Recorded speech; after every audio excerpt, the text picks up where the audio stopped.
Bienvenidas y bienvenidos a la clase abierta de la Facultad de Ciencia Política y Relaciones Internacionales para las carreras de Ciencia Política y Relaciones Internacionales, actividad que venimos desarrollando en el marco de las jornadas de pantallas abiertas de la Universidad Católica de Córdoba. Este espacio virtual está pensado como una clase abierta, crimen organizado transnacional, y estará a cargo de Magíster Milton Escobar. Nos acompaña la decana doctora Mónica Cingolani, junto a la secretaria de Grado y Proyección Social, doctora Silvia Fontana, y el equipo de la Facultad de Ciencia Política y Relaciones Internacionales. Todas las consultas que surjan a lo largo de la exposición pueden realizarlas desde el botón del chat, desde sus pantallas, y las vamos a responder al final de la presentación. Sean todos muy bienvenidos y también agradecemos a quienes se han conectado desde otras latitudes, tanto de la provincia de Córdoba como del país y de países limítrofes. Sean todos muy bienvenidos y muy bienvenida y adelante, doctora Mónica Cingolani. Hola, buenas tardes, bienvenidos y bienvenidas a estas jornadas de pantallas abiertas.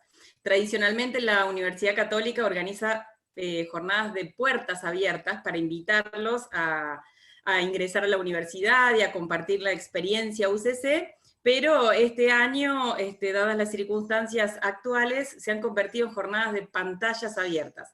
Así que, bueno, les damos la bienvenida a este evento, digamos. Ustedes saben que esto tiene distintas etapas. Anteriormente, en junio, han tenido charlas sobre estudiar en la universidad, acceso a becas, a beneficios, charlas de orientación vocacional, información sobre intercambios, etc. Después, a continuación, lo que hicimos fue invitarlos a ingresar a nuestra facultad. Entonces les hemos mostrado cuál es el plan de estudios, hemos conversado al respecto, cuáles son las condiciones para ingresar, el cursillo de ingreso, etc. Y ahora en esta tercera etapa, lo que estamos haciendo es compartir la experiencia UCC, la experiencia de Universidad Católica. Y en este caso en particular es a través de la invitación a participar de una clase, como las clases que van a tener habitualmente en la facultad. En este año van a ser de carácter virtuales, en el cursillo de ingreso, así que bueno, invitarlos un poco a que participen en una clase de la facultad. Como dijo recién Karina, esta clase se denomina Crimen Organizado Transnacional, y está a cargo de un profesor que es muy querido en nuestra facultad y muy valorado por los alumnos, que es Milton Escobar. Bueno, Milton es egresado de nuestra facultad, es magíster y es quien se encarga dentro de la universidad de las relaciones internacionales de la Universidad Católica.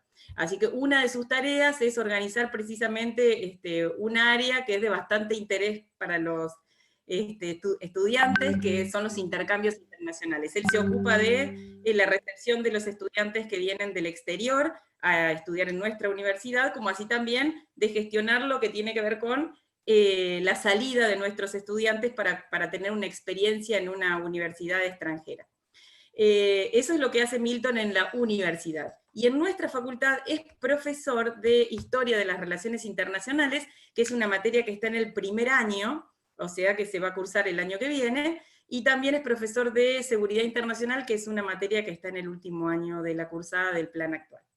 Así que, bueno, esperamos que disfruten de la clase, y les recomendamos, como dijo Karina previamente, que ustedes puedan ir haciendo las preguntas que se les vayan ocurriendo en el chat, así después podemos organizarlas y presentárselas a Milton para que pueda dialogar con ustedes al respecto.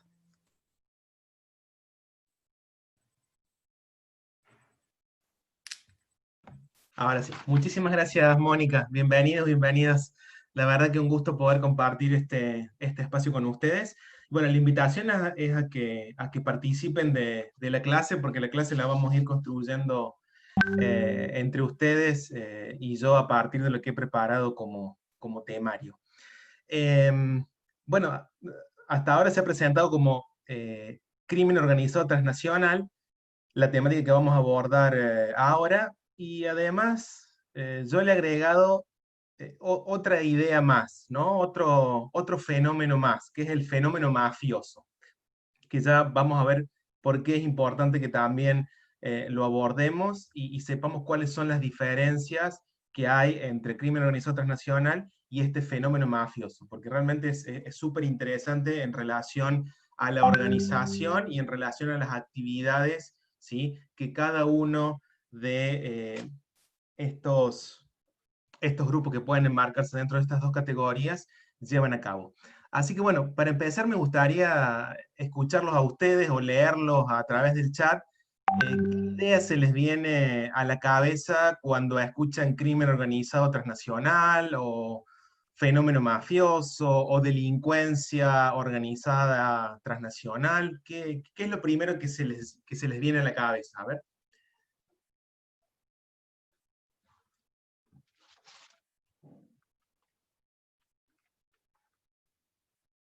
Narcotráfico, dice Juliana. Bien.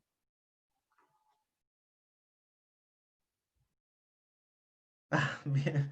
Bueno, también lo están nombrando a Pablo Escobar. Crímenes en general, dice María Luz. Bueno, ya vamos a empezar a ver un poquito más de precisiones. Ciberdelito, muy bien, es una temática que está actualmente en la agenda de seguridad internacional.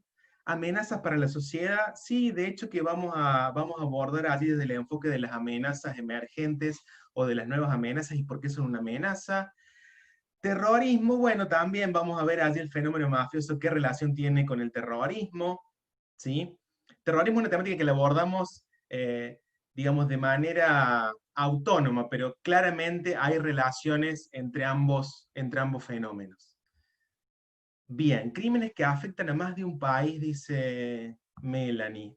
También eso es una realidad del crimen organizado transnacional. Vamos a ver que sea transnacionalizado, sea globalizado, ¿sí? Grupos que no conocen fronteras ni leyes. También es otra característica de este tipo de organización. Excelente.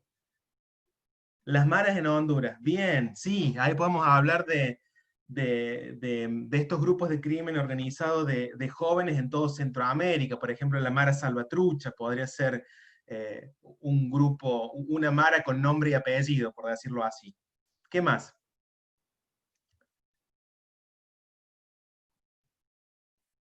¿Algo más? Bien.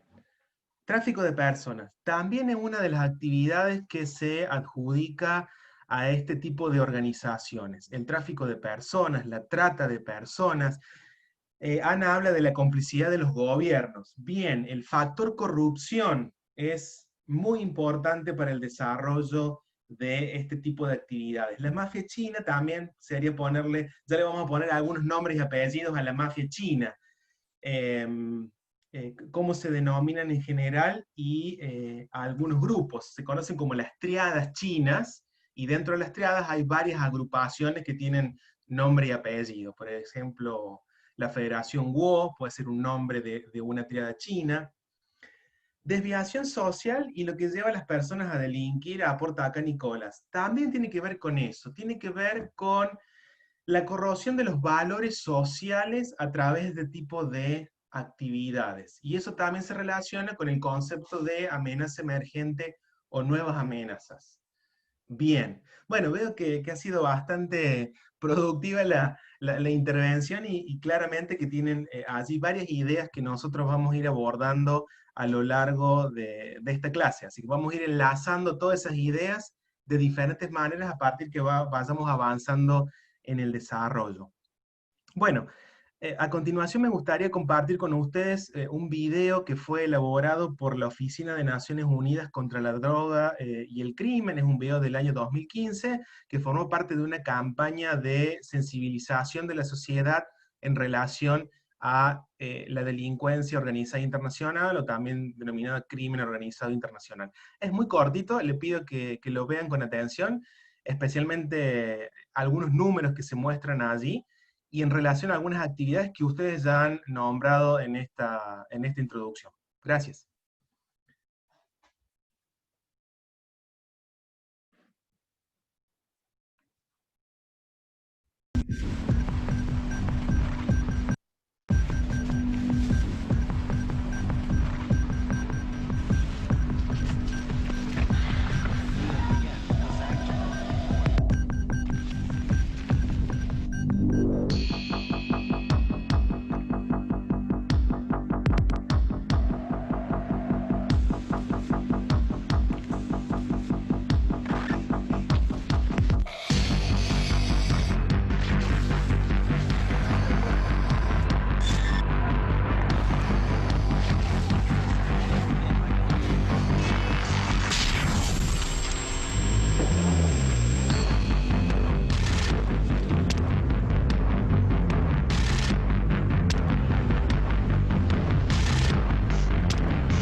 Bien, muchísimas gracias, Pablo, por compartir el video. Bueno, ustedes habrán podido acá, ¿no? Identificar algunas de las actividades propias del crimen organizado transnacional que ustedes también ya habían nombrado, ¿no? Se hace referencia a la falsificación, ¿no? Falsificación de productos que van desde DVD hasta medicamentos, ¿sí? Lo cual imagínense lo que eso implica, que alguien consuma un medicamento falsificado y que no va a obtener, digamos, la cura para lo cual lo adquirió, si es un fenómeno muy presente, por ejemplo, en el continente africano. Ya vamos a ver un mapa que nos muestra algunas rutas de tráfico de este tipo de bienes, por ejemplo. Después también se hace referencia, bueno, al tráfico de drogas ilícitas, a la trata de personas, al comercio de armas ilegales, y creo que al último no se dice nada, pero podremos interpretar también que allí hay una situación, ¿no?, que podemos asociar perfectamente a la corrupción con algún funcionario del gobierno, por ejemplo, ¿no? Deja como allí un poco librado a la imaginación, pero perfectamente podría ser una imagen que haga referencia a la corrupción, ¿no? Que es muy importante para que este tipo de organizaciones puedan desarrollar sus actividades en un marco de cierta seguridad, ¿no? Bien, y el número final creo que es bastante impactante, ¿no? Habla de que este negocio, como, así como lo tipifica la Oficina de Naciones Unidas, representa 870.000 millones de dólares al año. Tengamos en cuenta que es un video del 2015, ¿no? Pero como para tener una referencia, estos montos son estimados siempre, pero nos da, digamos, un pantallazo de lo que esto representa, ¿no? Y a su vez podemos pensar en el poder real que representa manejar estas sumas de dinero, ¿no? Y qué límites, qué fronteras pueden encontrar estos grupos, como agregaba allí algunos de ustedes, frente a los estados al momento de concretar este tipo de actividades, ¿no? Entonces, como para ir también pensando en algunas de las consecuencias que puede tener este tipo de actividades a nivel del Estado. Bien, ahora vamos a abordar algunas consideraciones previas o generales en relación a este flagelo.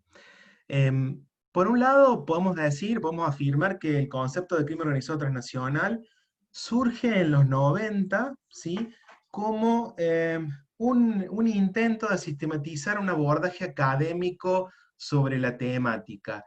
Y hace foco específicamente, o hace referencia específicamente a las estructuras delictivas que desarrollan actividades ilícitas en distintos países. Y ahí me gustaría que ustedes vayan recordando algunos conceptos, ¿no? Dice actividades ilícitas, ¿no? Eso que nos queda allí resonando, porque después cuando abordemos el fenómeno mafioso, vamos a ver que las actividades que desarrollan estos grupos están más diversificadas y que no solamente la podemos focalizar en actividades ilícitas. Pero bueno, estamos hablando de la década de los 90, ¿no? Este primer intento por unificar algunos criterios en el mundo académico para definir qué entendemos, ¿sí?, por crimen organizado transnacional. Podemos advertir también allí que se está hablando de estructuras delictivas, ¿no? Estructuras, o sea que además van a tener cierta permanencia en el tiempo, ¿no? Hay algunos elementos conceptuales que van apareciendo. También se habla en distintos países, o sea que hay, ¿no?, un fenómeno que es de carácter internacional y más aún podemos decir de carácter global actualmente, ¿no? Tenemos algunas organizaciones que operan en más de 70 países, por ejemplo, algunos grupos de mafias rusas en la actualidad tienen esa proyección internacional, como para que también vayamos, ¿no?, apreciando el alcance que puede tener este tipo de organizaciones. Bien, lo que está claro es que ha habido una voluntad política por parte de la comunidad internacional, ¿sí?, de promover la cooperación en la lucha contra este flagelo. ¿Y eso qué le ha permitido a la comunidad internacional? Bueno, le ha permitido básicamente construir herramientas jurídicas y fomentar políticas gubernamentales al interior de cada uno de los estados. Entonces, así podemos pensar en una organización internacional como Naciones Unidas, ¿no? De alcance universal. Entonces, Naciones Unidas, vamos a ver que es, digamos, la organización internacional que ha promovido y ha logrado, ¿sí?, la construcción de un régimen internacional que busca luchar y regular este tipo de, luchar contra este fenómeno y regular algunas actividades que son conexas a estas organizaciones. Entonces, bueno, nosotros vamos a simplemente a hacer mención, pero como para que tengamos conciencia de que esa voluntad política de la comunidad internacional existe y se ha manifestado a través de Naciones Unidas, a través de una convención. Si podemos pasar a la siguiente imagen, una convención internacional en el año 2000 que justamente ha buscado sentar las bases de la lucha contra este fenómeno y también ha incorporado algunos protocolos más específicos en relación a algunas actividades propias del crimen organizado internacional. Lo que también tenemos que resaltar, si lo abordamos desde el punto de vista de que el crimen organizado internacional es una amenaza a la seguridad internacional, ¿sí?, lo que un autor llamado Andrés Fontana denominó nuevas amenazas o amenazas emergentes, ¿sí? ¿Cuáles son las amenazas, digamos? ¿Cómo podemos definir una amenaza? ¿Sí? ¿Qué consideramos que algo es una amenaza? Hay una amenaza cuando existe una voluntad deliberada y hostil hacia un nosotros, ¿no? Ese nosotros pueden ser personas, pueden ser la sociedad civil, pueden ser las instituciones del Estado, que se puedan ver afectadas o permeadas por ese tipo de amenazas. Bueno, la corrupción es una forma que tiene de permear las instituciones del Estado justamente el crimen organizado internacional. ¿Qué dice Andrés Fontana respecto de las amenazas emergentes o nuevas amenazas? Bueno, el crimen organizado internacional es una de esas nuevas amenazas, el narcotráfico también, el tráfico de armas también entra dentro de esa categoría, el terrorismo, ¿no?, que ha estado muy presente en la agenda de seguridad internacional desde el 11 de septiembre del 2001 en adelante, ¿no?, están tipificados dentro de esa categoría. En realidad, como fenómeno no es nuevo, ¿sí? No podemos decir que el crimen organizado transnacional o el terrorismo se inventó o surgió en la década de los 90 posteriores del fin de la Guerra Fría, sino que han adquirido nuevas características. Y esas nuevas características tienen que ver justamente con la transnacionalización del fenómeno, con la globalización del fenómeno y con el entrelazamiento de estas amenazas, ¿sí? Lo que va a decir un autor que se llama Juan Belicó, dice, ¿dónde está el límite entre el narcotráfico, el tráfico de armas, el terrorismo, el tráfico de personas, cuando muchas de las rutas que se utilizan a nivel internacional para el desarrollo de este tipo de actividades son las mismas, ¿sí? El grupo terrorista se puede valer del narcotráfico para financiar sus actividades, o puede traficar armas para sostener su lucha un grupo insurgente en algún país, por ejemplo, del África. Entonces, es muy difícil establecer el límite entre cada una de esas amenazas. Entonces, Andrés Fontana dice que están entrelazadas y que se han transnacionalizado.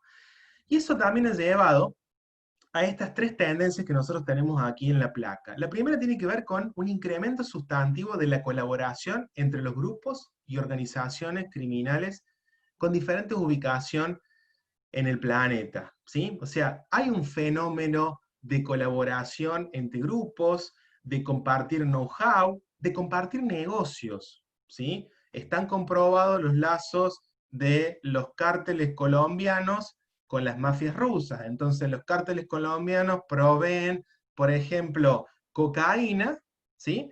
Y las mafias rusas proveen heroína. Incluso eso ha implicado la introducción de nuevos patrones de consumo, o sea, la introducción del consumo de cocaína en Europa tiene que ver con estas relaciones, por ejemplo, ¿sí? Entonces, se ha ido complejizando cada vez más el fenómeno. Además que han surgido, ¿sí?, nuevos mercados ilícitos mundiales, ¿sí? Ya es prácticamente imposible hablar que un estado, que un país es zona de tránsito, ¿no?, de la droga, por ejemplo, ¿sí? Ya hay consumos, mercados de consumo presentes en todo el mundo. Entonces, eso también ha llevado a potenciar este tipo de actividades. Y bueno, y por último, como parte de estas tres tendencias, tenemos la aparición de organizaciones criminales que tienen presencia activa o que han logrado, ¿no?, expandirse a nivel internacional. Estas tres tendencias están así desarrolladas en un informe de esta oficina que citábamos de Naciones Unidas, que es la que se aboca a la lucha contra la droga y el crimen. De hecho, que elabora un informe anual sobre el narcotráfico a nivel mundial, ¿no? En cuanto a centros de producción, centros de consumo, es muy interesante, así que si alguien quiere ahondar un poquito más en esto, puede consultarlo, es de acceso libre, y no hace falta que lean todo el informe porque es bastante extenso, pero sí el resumen ejecutivo es interesante y lo pueden encontrar incluso en una versión en español. Bien, la siguiente, por favor. Bueno, algunos factores que han potenciado, que esto ustedes también lo conocen, ¿sí? Algunos factores que han potenciado el desarrollo de esta delincuencia organizada internacional. Bueno, ¿qué podemos pensar si queremos hablar de factores que han potenciado el fenómeno? Bueno, en el desarrollo de las tecnologías de la información, ¿no? Hoy podemos operar en el mercado financiero las 24 horas, ¿sí? También el crecimiento del comercio internacional ha dificultado el control por parte de los estados. Imaginemos la cantidad de containers que circulan a nivel mundial por día, ¿sí? Y cómo hacer un control exhaustivo de esos cargamentos. ¿Mm? Bien, la debilidad de las instituciones fundamentales del Estado. Esto también es un aspecto muy importante, porque retomando a Andrés Fontana dice que existen, que la ubicación, el desarrollo de estas amenazas emergentes, entre ellas el crimen organizado transnacional, es asimétrico a lo largo y a lo ancho del mundo, que existen algunas regiones, algunas zonas, ¿sí?, dentro de los estados que posibilitan el desarrollo de este tipo de actividades. ¿Y cuáles son esas zonas, básicamente? Bueno, aquellas zonas donde la presencia del Estado, perdón, es escasa o nula, ¿sí? En esos espacios tienen altas probabilidades de desarrollarse este tipo de organizaciones, ¿no? Entonces, allí hay una luz roja, ¿no? Entonces, donde el Estado no tiene presencia, es reemplazado por, este caso, un grupo violento de carácter no estatal. Pensemos en algunas zonas de frontera en nuestra América Latina. Habrán escuchado de la triple frontera, por ejemplo, aquí de nuestro país con Brasil y Paraguay, ¿no?, donde se han detectado algunos fenómenos, ¿no?, que tienen que ver justamente con este tipo de actividades, no sé, falsificación de productos, tráfico ilegal de armas. Entonces, pensemos en estados que están a punto de desaparecer o a punto de, o están perdiendo algunos de los caracteres propios de los estados. Y así nos podemos trasladar, por ejemplo, al continente africano, ¿sí?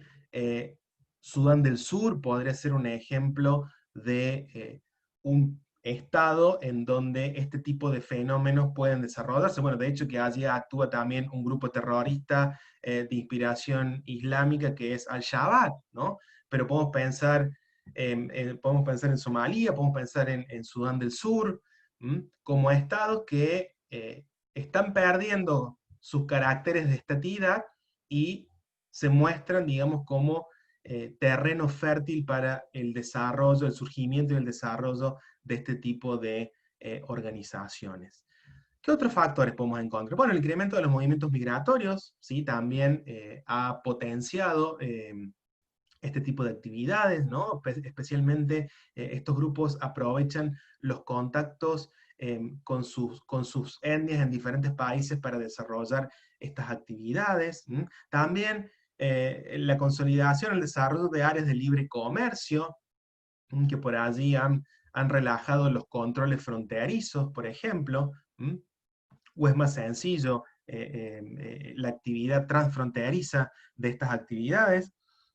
La falta de equidad social y económica, bueno, eso también tiene que ver, por allí alguien había hecho un aporte sobre el tema de la delincuencia, no recuerdo ahora, a ver exactamente, pero bueno, puede haber ciertas necesidades sociales que lleven a las personas, ¿no?, a formar parte de este tipo de organizaciones. Por ejemplo, alguien hablaba de las maras, ¿no? También, digo, pensar las maras no solamente como una organización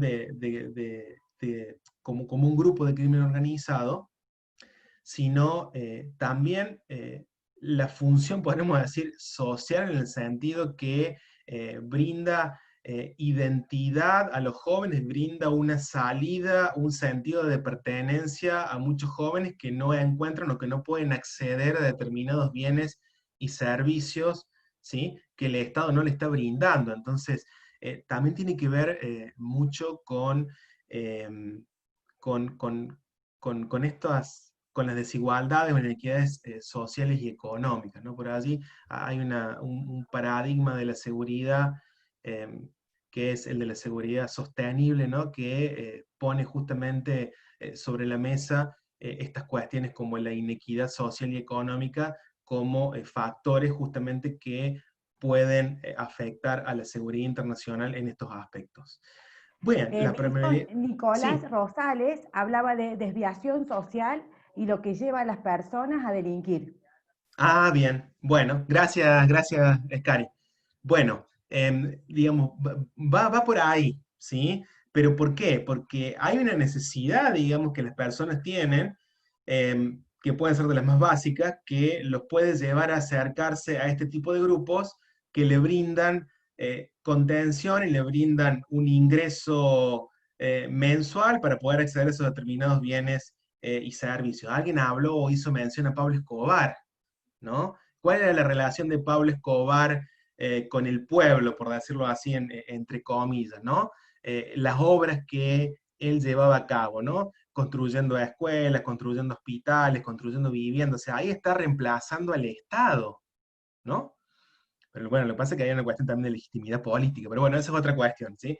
Pero digo, ¿cómo actúan, cómo pueden actuar este tipo de organizaciones? Les interesa tener legitimidad.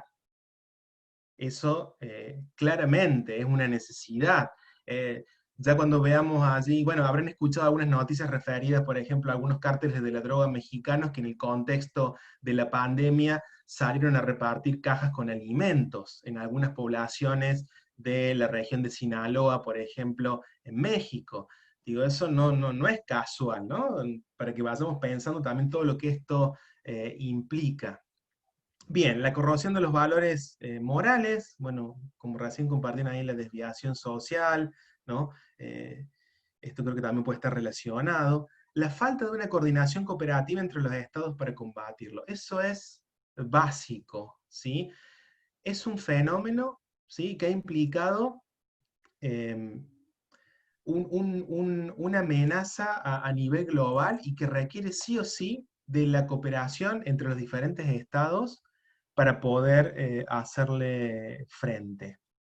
Sí, Fontana también habla de la vulnerabilidad mutua asegurada, ¿no? O sea, todos los estados somos vulnerables frente a este tipo de fenómenos. Habla también de una complejidad de riesgo a partir del desarrollo de este tipo de fenómenos a nivel mundial. Entonces, son cosas como para tenerlas presentes. Bueno, también es una realidad la falta, ¿no?, de armonía de una legislación específica, nacional e internacional. Bueno, a través de las convenciones de Naciones Unidas, los estados que las han suscrito han tratado de ponerse de acuerdo sobre algunas cuestiones mínimas, porque está claro que la legislación corresponde a cada uno de los estados, ¿no?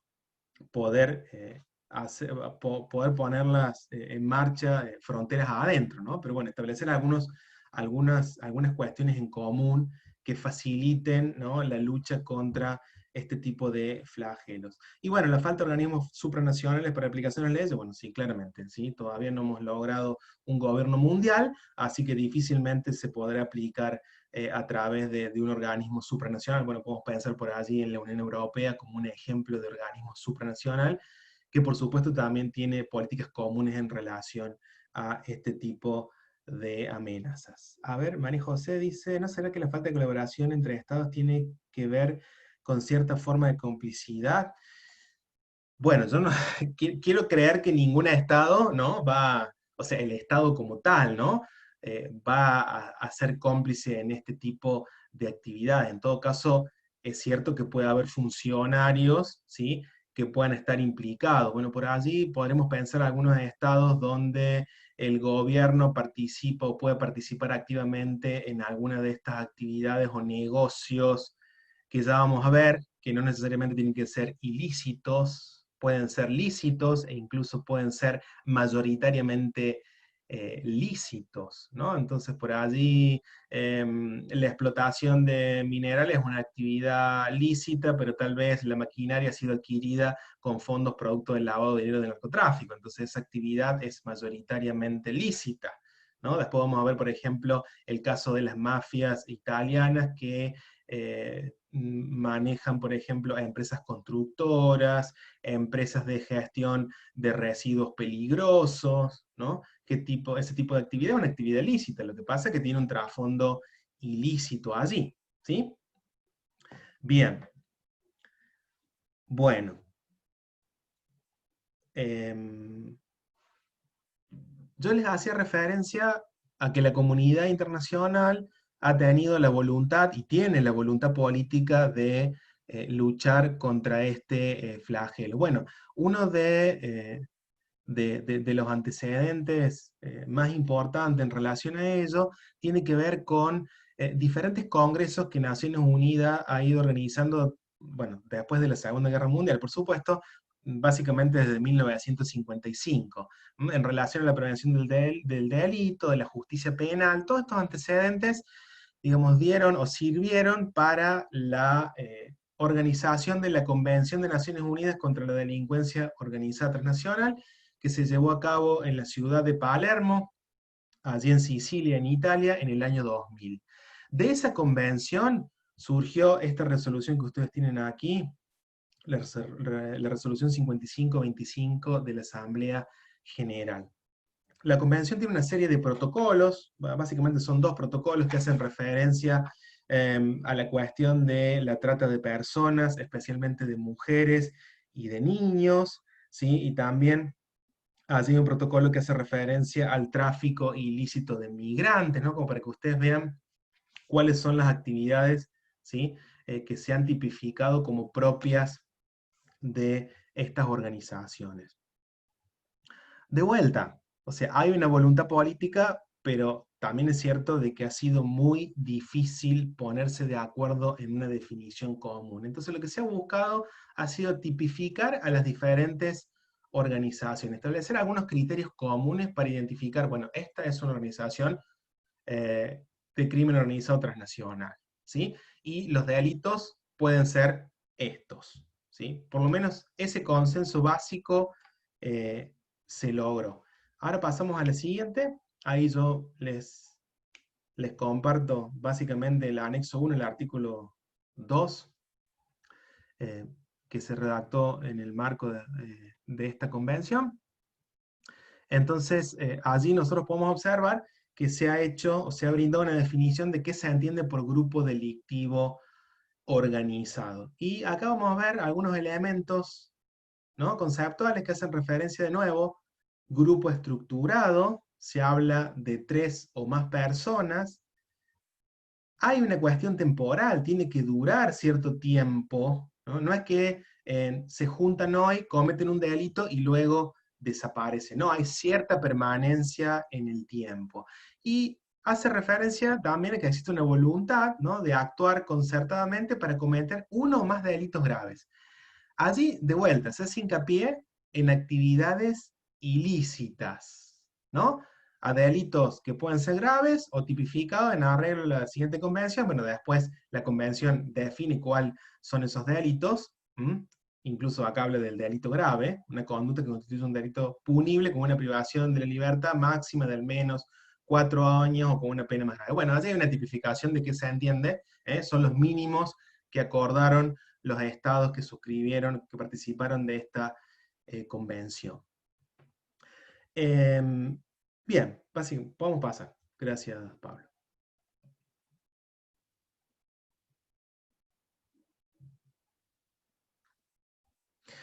Bueno, aquí simplemente una postilla para que tengamos en cuenta, ¿no? Seguramente ustedes lo saben o han escuchado que en el caso de nuestro país tenemos dos leyes, ¿sí? Una es la ley de seguridad interior y otra es la ley de defensa nacional. Digo, para que tengamos en cuenta qué órganos del Estado son los encargados de hacer frente, de luchar contra este tipo de fenómenos, ¿sí? O sea, las Fuerzas Armadas están están dedicadas exclusivamente, ¿no?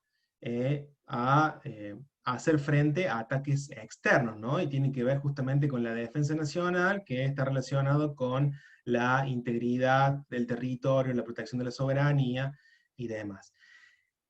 En el caso del crimen organizado transnacional, es una competencia de los órganos de seguridad del Estado, ¿sí? ¿Cuáles son? ¿Cuáles son los órganos de seguridad? Si no son las Fuerzas Armadas, que se encargan de las amenazas externas. ¿Qué les parece? Gendarmería Nacional, sería uno. Prefectura Naval Argentina, sería otro. La Policía Federal. Las policías provinciales, ¿no? Básicamente. Exactamente, Juan Pablo. La Federal, dice Juan Pablo.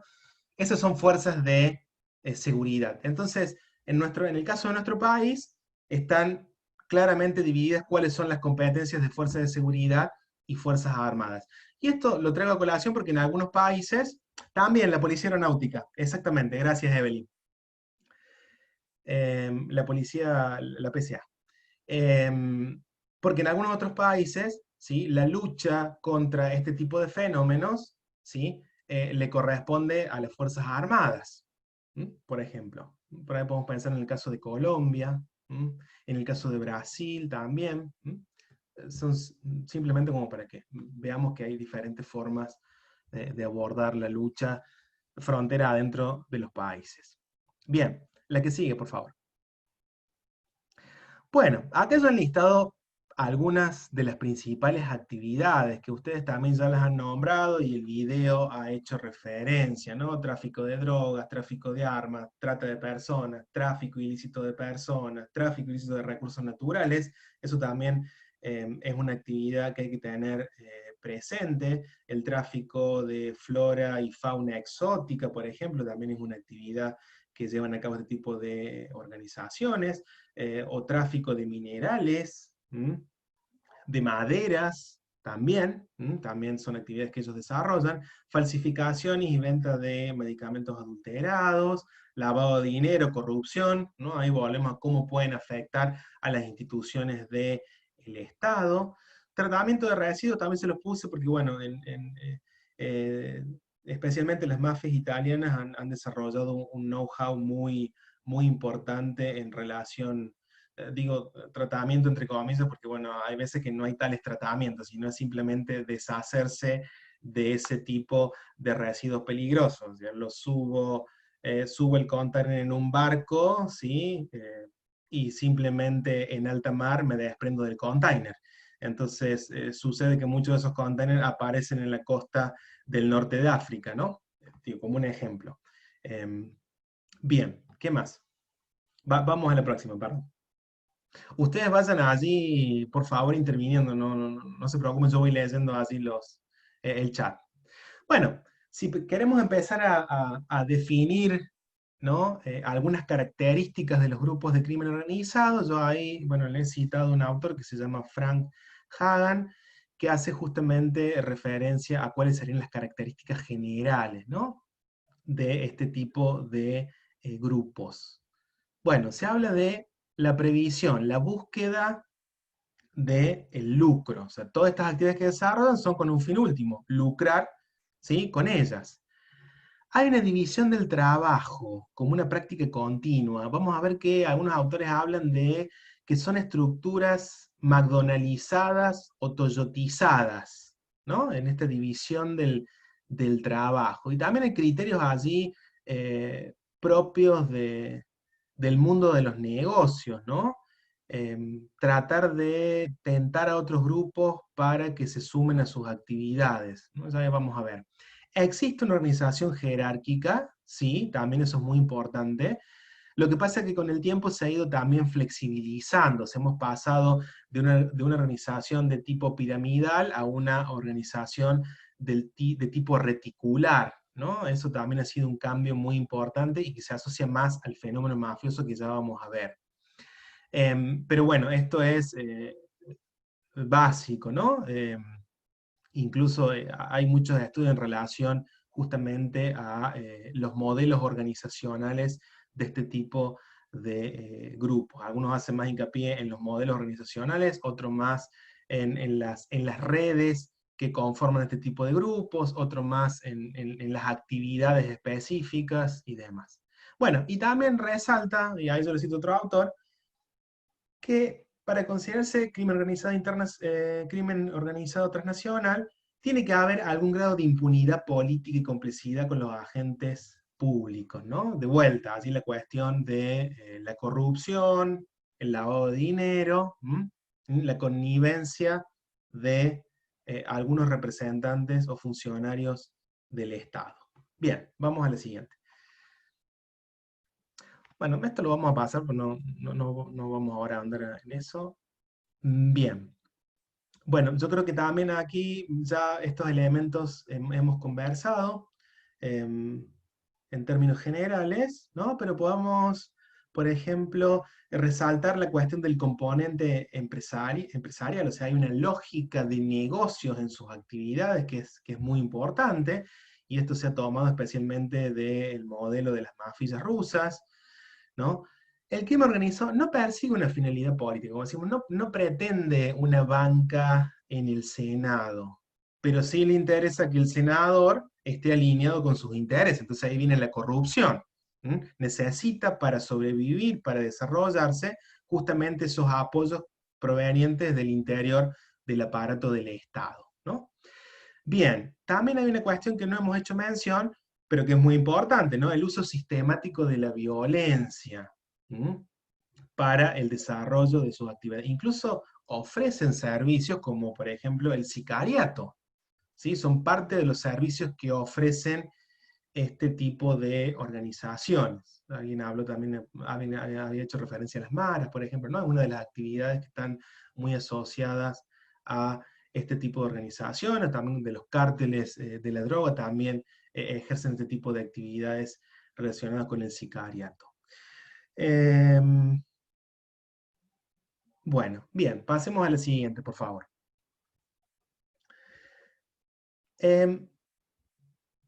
Yo les traigo lo del fenómeno mafioso porque me parece que es interesante esta distinción que hace Juan Belicó en relación al crimen organizado. Así que, si bien en cuanto a la estructura pueden ser parecidos, creo que lo más destacable es la cuestión de los medios y los fines que tienen cada uno de estas dos categorías.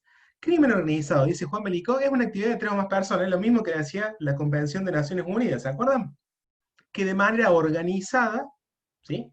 Sabemos que necesitan de una organización y que es de carácter permanente el desarrollo de sus actividades, tienen como objeto, como fin, el lucro. De vuelta aparece la palabra lucro, ¿no? Como decía la Convención de Naciones Unidas. ¿A través de qué logran el lucro? O, sí, logran el lucro. De actividades ilícitas. ¿Sí? De vuelta, actividades ilícitas como lo había definido la Convención. Ahora bien, pasemos a la otra definición, a la de mafia, que tiene que ver con el fenómeno mafioso. También hablo de una estructura, Pero miren la diferencia. Se hace referencia a que tiene por objeto, por finalidad, el poder real. El poder real excede el lucro, ¿sí? Por medio de un abanico de actividades. Y ahí es lo que me interesaba y lo que hacía referencia al principio. O sea, hay una diversificación de las actividades. Está bien, hay actividades ilícitas, como el crimen organizado, pero también hay ilícitas y mayoritariamente lícitas. ¿Sí? Miren qué interesante, ¿no? ¿Cómo se complejiza el fenómeno? Pues, ¿cómo hago para combatir una actividad que es lícita? ¿Eh? Bueno, en realidad tiene un trasfondo ilícito, pero para que ustedes vean cómo se han ido diversificando y finalmente, ¿cuál es el objeto? El poder real. ¿Sí? Hay una diferencia muy grande entre estos dos conceptos, ¿sí? Más allá de que las estructuras pueden ser parecidas. Entonces me parece que eso era importante que lo pudiéramos destacar, que hablemos de crimen organizado, pero también que hablemos de fenómeno mafioso. Y lo que plantea Belicó es justamente esto, ¿no? Bueno, ¿dónde está el límite de cada una de estas actividades que pueden desarrollar estos grupos? Están intrínsecamente relacionadas, ¿sí? Bien, pasemos a la siguiente.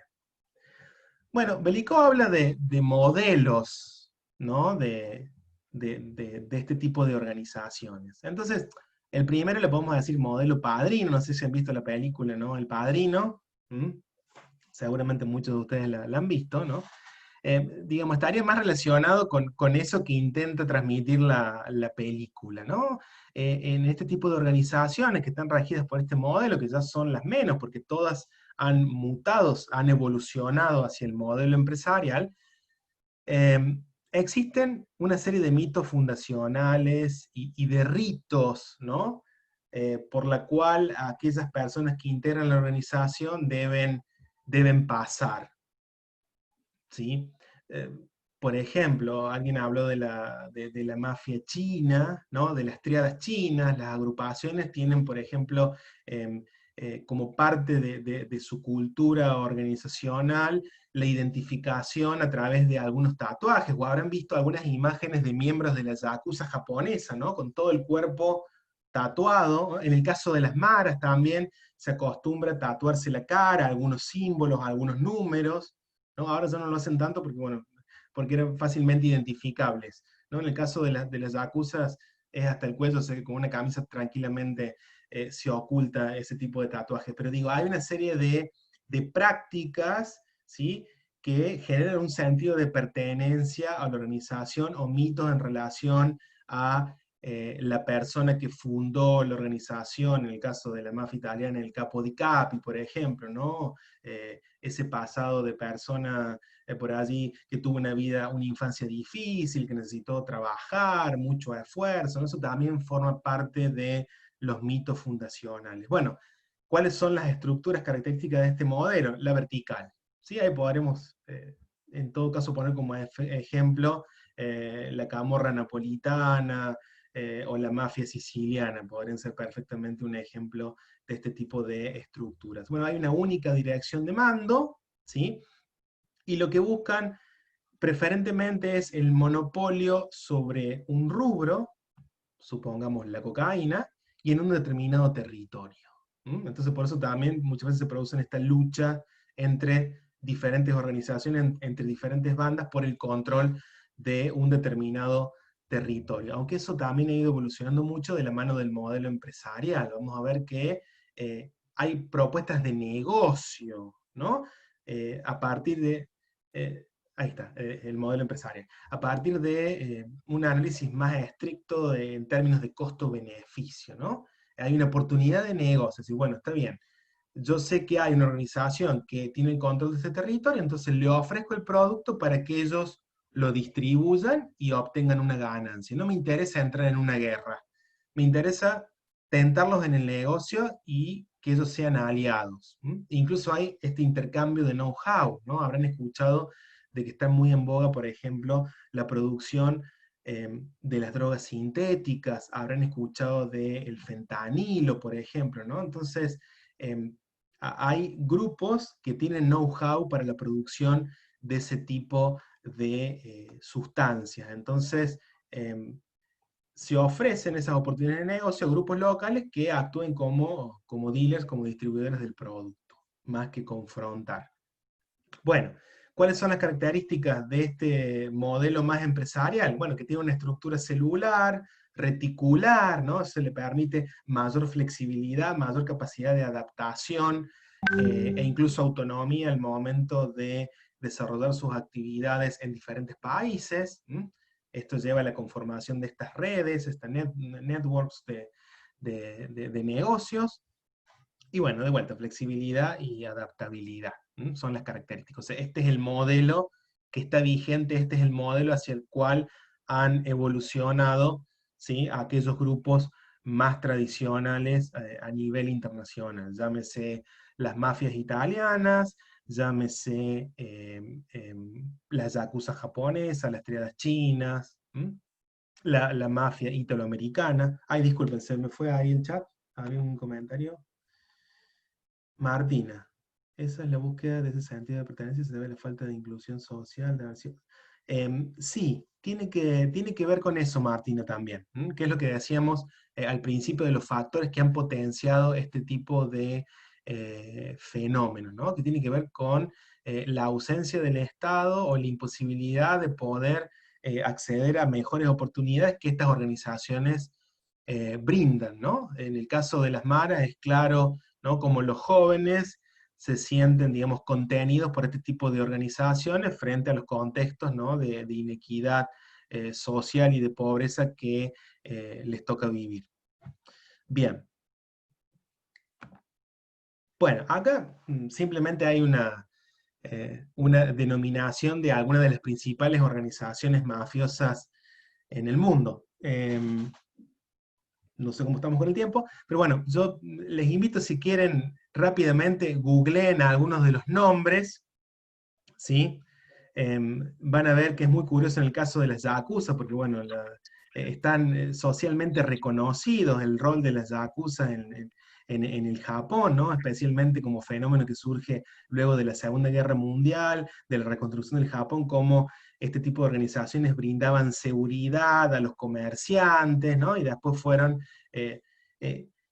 permeando diferentes actividades cuasi ilícitas que tienen que ver con el juego, que tienen que ver con la prostitución, que tienen que ver con, digamos, todas las actividades nocturnas. Entonces, bueno, pero es muy curioso, digo, porque cuando asume algún jefe de alguno de estos grupos, seguramente la televisión japonesa está allí televisando el acontecimiento y demás, digo, o sea, que tiene un reconocimiento social muy importante. Yo les invito a que ustedes googleen algunos de estos nombres y van a ver que hay muchas noticias dando vuelta en los diarios respecto de algunos de estos grupos, ¿no? Bien.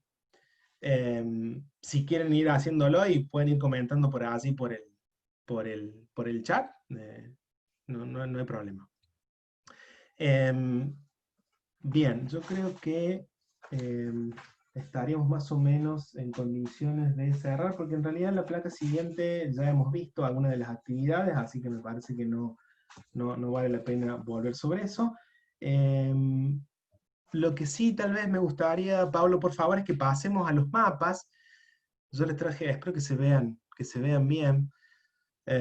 Disculpen, pero son un print de pantalla de unos informes de la Oficina de Naciones Unidas contra la droga y el crimen, ¿sí?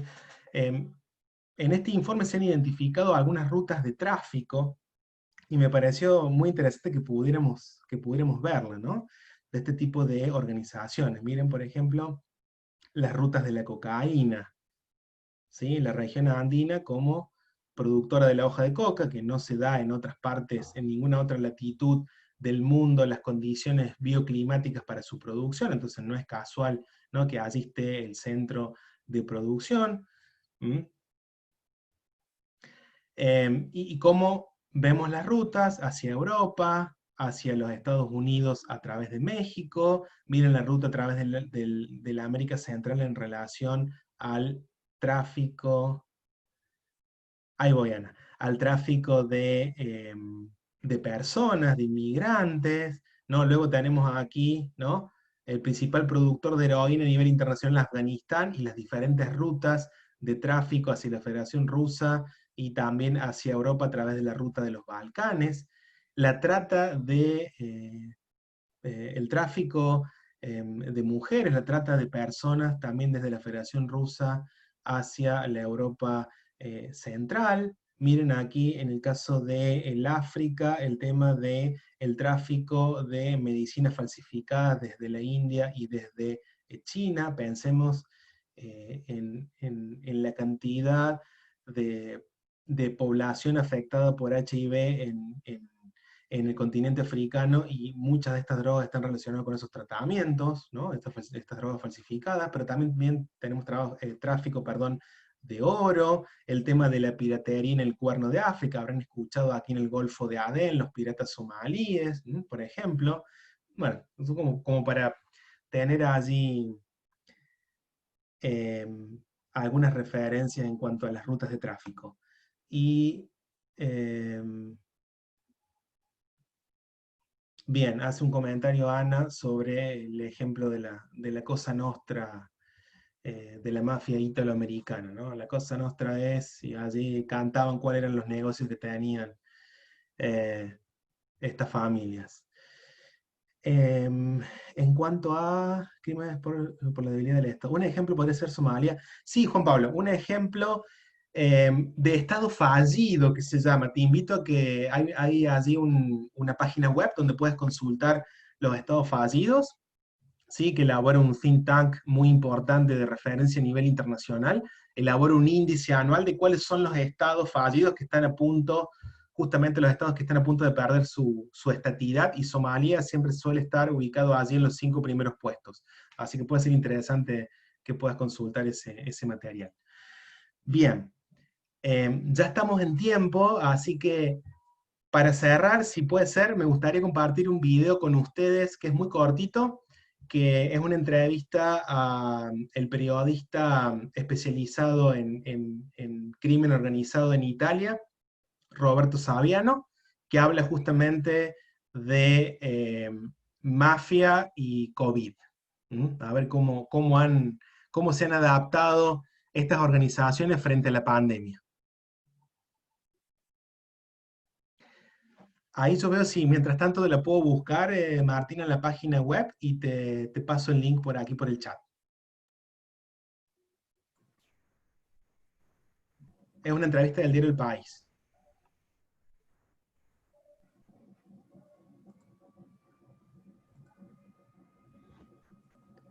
Le organizzazioni criminali non entrano in crisi, anzi, se possibile, si rafforzano. Le mafie hanno dalla loro una grande liquidità e quindi tutti i negozi che in questo momento sono in crisi, tutte le medie aziende, piccole aziende, ma anche grandi aziende che sono in affanno, rischiano di essere esposte al capitale criminale. Come funziona? È semplice. Non ci sono soldi, i fidi bancari iniziano a mancare, e quindi arrivano delle società, non è che si presentano con il volto del crimine organizzato, arrivano delle società che danno soldi, in cambio vogliono quote societarie, quindi entrare nei consigli di amministrazione o diventare semplicemente dei partner. Così le mafie entrano nel tessuto legale. Nel portfolio delle organizzazioni criminali ci sono una serie di attività che in questo momento, sotto pandemia, stanno avendo grande profitto. Pompe funebri, distribuzione di generi alimentari, società che curano il lavaggio delle lenzuola ospedaliere, per esempio, imprese di pulizie. Le organizzazioni criminali, secondo la Procura Antimafia di Napoli, in Campania, per esempio, hanno fatto abbassare gli interessi degli usurai. Oggi gli usurai prestano denaro, in cambio chiedono il 5%, il 10% di interesse, in molti casi addirittura zero interesse, prestano 1000 e ricevono 1000. Com'è possibile? Dov'è il loro guadagno? Il loro guadagno sarà che dopo la pandemia potranno chiederti qualsiasi cosa, voti, appoggi, essere testa di legno per qualche impresa, cioè un finto proprietario o responsabile di quell'impresa che sta nascondendo qualcun altro.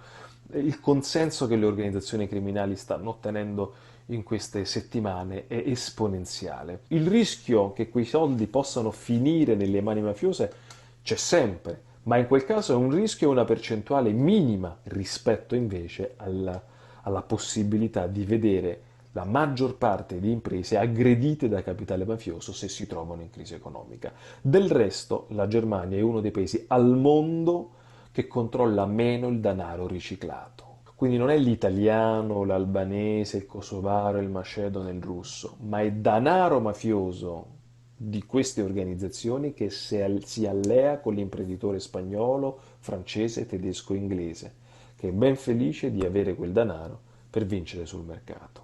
La droga della pandemia è l'eroina. La coca è una droga meno appetibile quando sei rinchiuso. La marijuana in questo momento in Europa si fa abbastanza fatica a trovarla.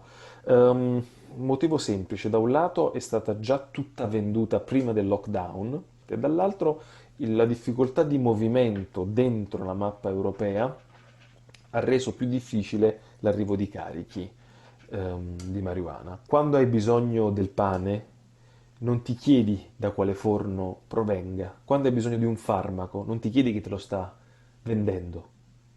Lo prendi e basta. Non si tratta quindi di ventilatori falsi, di mascherine fake, di carta vendute come mascherine a norma di legge. No, no, qui si tratta che loro gestiranno le grandi movimentazioni. Ecco perché l'Europa deve rendersi conto che difendersi dalla pandemia significa anche conoscere le dinamiche mafiose e fermarle. Anche così saremo salvi. Bien. Bueno, para finalizar quería compartirles ese video como para que también vean de la capacidad de flexibilidad que tienen este tipo de organizaciones, ¿sí?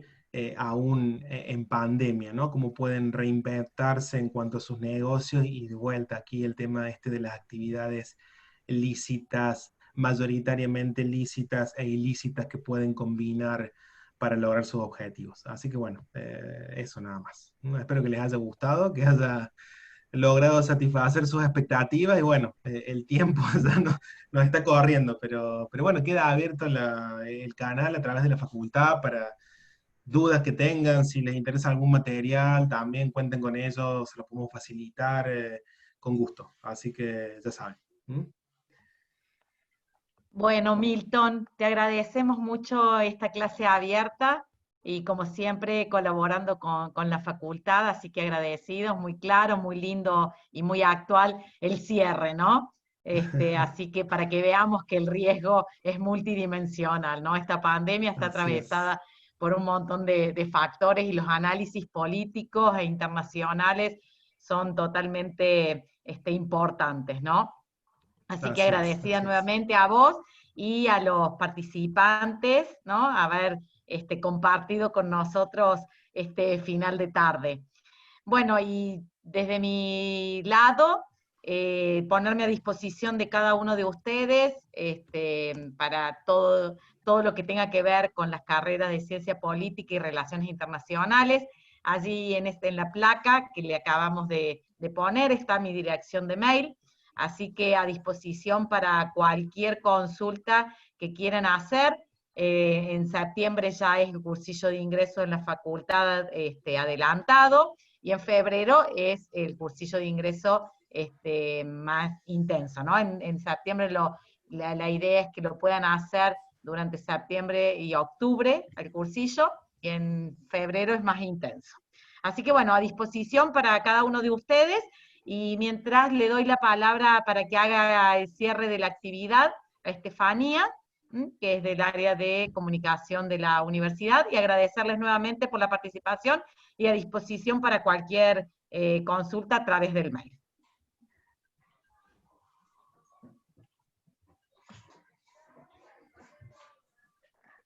Bien, bueno, te agradezco, Silvia, muchas gracias. Muchas gracias, Milton.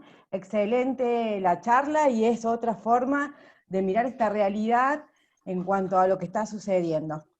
Agradecemos nuevamente a las autoridades.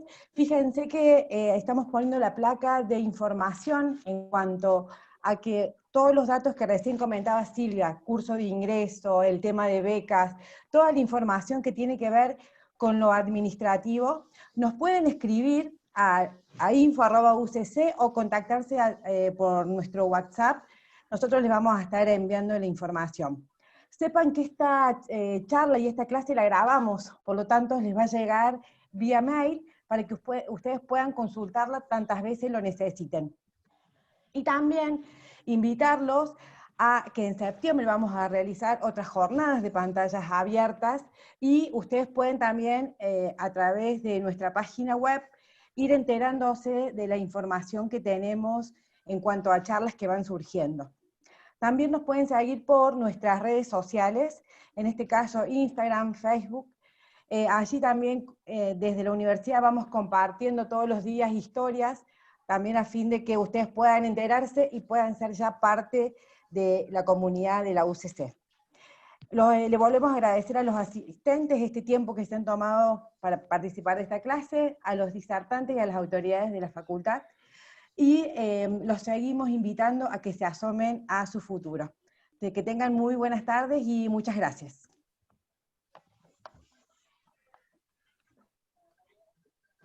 Gracias, que sigan muy bien.